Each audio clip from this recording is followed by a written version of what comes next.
Saudara, dari sekian pejabat baru di lingkungan Kementerian Keuangan yang baru dilantik Menteri Keuangan Sri Mulyani pagi tadi, ada dua nama yang menarik disoroti, yaitu Bimo Wijayanto sebagai Direktur Jenderal Pajak, lalu Jaka Budi Utama sebagai Direktur Jenderal Bea Cukai. Selain ada latar belakang militer, keduanya telah terlebih dahulu menemui Presiden Prabowo Subianto di Istana Negara sebelum dilantik hari ini.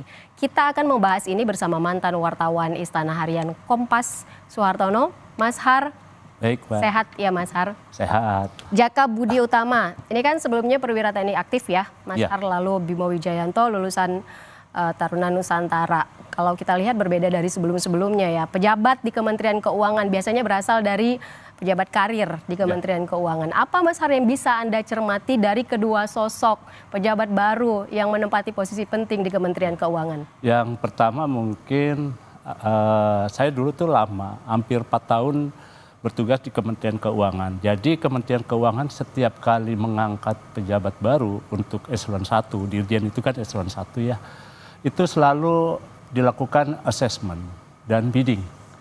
Biasanya dibentuk panitia seleksi untuk memilih calon yang terbaik gitu ya. Nah kalau ini kelihatannya ada mungkin pilihan presiden ya, karena ada tujuan tertentu yang ingin dilakukan presiden, jadi tidak melalui assessment lagi. Nah yang biasanya juga pejabat-pejabat karir di Kementerian Keuangan, terutama Dirjen Pajak, Dirjen Bea Cukai, itu tuh biasanya lulusan sekolah tinggi akuntansi. Jadi dia Politeknik Keuangan Negara biasanya. Nah ini kan enggak ya. Jadi Pak Jaka itu Akmil tahun 90. Sedangkan Pak Bimo itu sekolah Taruna Nusantara tahun 95 ya. Bahwa Pak Bimo memang dia lulusan Gajah Mada dan pernah di kantor staf presiden. Saya juga pernah kenal beliau. Terus juga sedangkan Pak Jaka itu terakhir dia adalah setelah Irjen Kemhan, dia menjadi sekretaris utama kepala bin ya. Nah mungkin kalau Pak Bimo itu ada bau-baunya ya di pajak, karena beliau pernah menjadi analis senior di kantor pajak ya, Dirjen Pajak. Beliau pernah menjadi analis senior. Jadi mungkin tantangan pajak beliau bisalah ya. Kita harapkan juga Pak Jaka di Cukai untuk menjaga pintu ya keluar masuk barang dan jasa. Baik, ini kan Mas Har, kalau kita lihat sebelum dilantik hari ini cukup menarik. Kedua sosok ini kan sempat dipanggil ke istana oleh Presiden langsung, karena mungkin Presiden ingin memberikan arahan langsung kepada kedua dirjen baru ini. Sebenarnya apa yang ingin ditekankan Presiden kepada kedua dirjen baru di Kementerian Keuangan ini? Nah, yang menariknya ketika dipanggil itu ya, tanggal 20 Mei ya, Selasa, itu Bu Menteri Keuangan tidak ada. Yang ada itu Menteri Pertahanan dan Menteri Bappenas. Selain juga ada Pak Menseknek, Pak Prasetyo Hadi, dan juga ada Letkol Teddy, Seskap. Lainnya ada menteri-menteri terkait. Nah, kedua pejabat baru itu seperti jangan muncul dulu gitu ya. Baru setelah dilaporkan kepada presiden, barulah kedua calon itu muncul. Memang keduanya sudah pernah bertemu, dipanggil oleh Bu Sri Mulyani ya.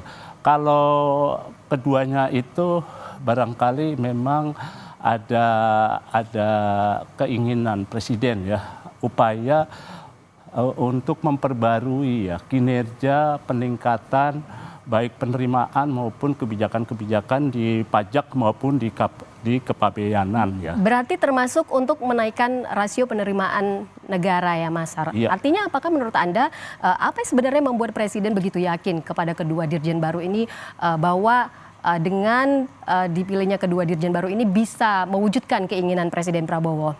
Iya, memang pengangkatan itu kan seolah-olah ada kesan tidak percaya terhadap Kementerian Keuangan. Presiden percaya, tapi dengan pengangkatan dua orang yang dipilihnya langsung itu, tentu kepercayaan Presiden makin kuat. Dan harapan Presiden untuk memperbaiki dan peningkatan kinerja pajak maupun kepabeanan akan lebih baik. Kalau tax ratio itu dari dulu itu kan rendah ya dibandingkan dengan jumlah penduduk kita yang terus bertambah. Sekarang itu 280 juta jiwa ya. Sedangkan tax ratio kita tuh sekarang masih sekitar 10. Tahun-tahun lalu itu 8, 9, 10%. Nah sekarang itu targetnya untuk APBN 2025 itu 10,sekitar 70% sampai 11%. Nah kedua pejabat baru yang diangkat ini tentu Presiden berharap bukan cuma mengamankan penerimaan negara pajak dan bea cukai, tapi juga bisa meningkatkan tax rasionya perpajakan ya. Karena target 5 tahun ke depan ya, 2045 ya, bukan 5 tahun ke depan ya, tapi 2045 kita itu mencapai tax ratio itu sekitar 18-20%. Oke. Jadi cukup tinggi, memang harapannya tinggi terhadap dua pejabat. Mudah-mudahan hari ini sudah dilantik, kita harapkan dengan dilantiknya 2 dirjen baru di Kementerian Keuangan ini bisa mewujudkan keinginan pemerintah, keinginan Presiden Prabowo untuk menaikkan rasio penerimaan negara, gitu ya. Betul, Mas Har, terima kasih banyak sudah bergabung bersama kami di Kompas TV. Primadona soalnya itu, pajak 80% penerimaan negara itu dari pajak dan bea cukai. Baik, terima kasih banyak Mas Har sudah bergabung bersama kami.